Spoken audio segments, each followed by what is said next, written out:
Salam ediydi vatandaşlar. Salam ediydi ildeşler. Şu oğluncuğun canına ne edip kıydılar? Ne edip dözdüler şu oğluncuğu öldürmeye? Hiç mi vicdansız oldunuz biz? Hiç bir vicdanınız sızlamadı mı çağacığa? Özünüzde yok mu çağa? Haram uluyunun oğlu Serdar'ın ayalının tohum tici deyip şu cağız oğluncuğu öldürdünüz. Bu indi ağlar şehit olacak.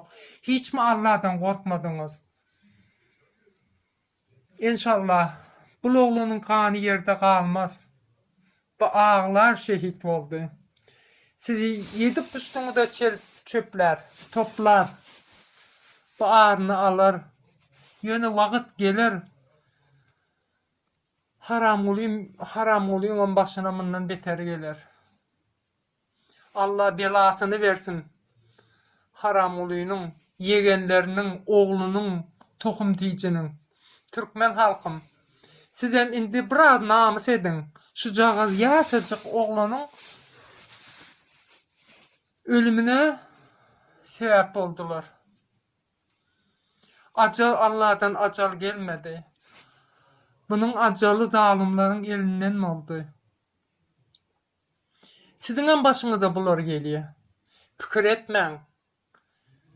Biz susalı, biz dımalı, bir de hiç bir zat etmesinler. Biz kovuk edeli deyip hiç fikrinize gelmesinler. Bugün bir oğlancığın başına geldi, ertesi sizin çağlarınızın başına geliyor. Bu zalim, terörist, cellat, İstem vaktinde öldürübiliyor, İstem vaktinde öyünüzden kıyızınızı alıp gidebiliyor. Siz hiçbir namus etmediniz mi? Ayağa kalın. Hayiş ediyen, yalvarıyan size, ayağa kalın. Yeter. Bu zalimlere dur demeli vakit geldi. Ben 2 gün oldu şu oğlunun videosunu her dolu izlap bilemek yarsını izlandı. Tamam doldu. Sizden birazcık şu kıynancınız bar olsa şu çağacığa ayağa kalalım. İndi gözümü diyeyim olayım. Çıkalım. Ayağa kalalım.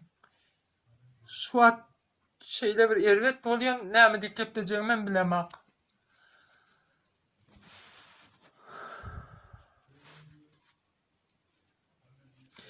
Bu çağacık Türkmenistan'ın geleceği. Bizim yaşlarımızın görüldü alacak, görüldü görecek oğlancuğu bu. Türkmenistan'ımızın geleceği. Bunun canına kıydılar. Allah göz görkösün bunlara. Ben şu adamım doluya ne mi dik yapılacağımı bilemek.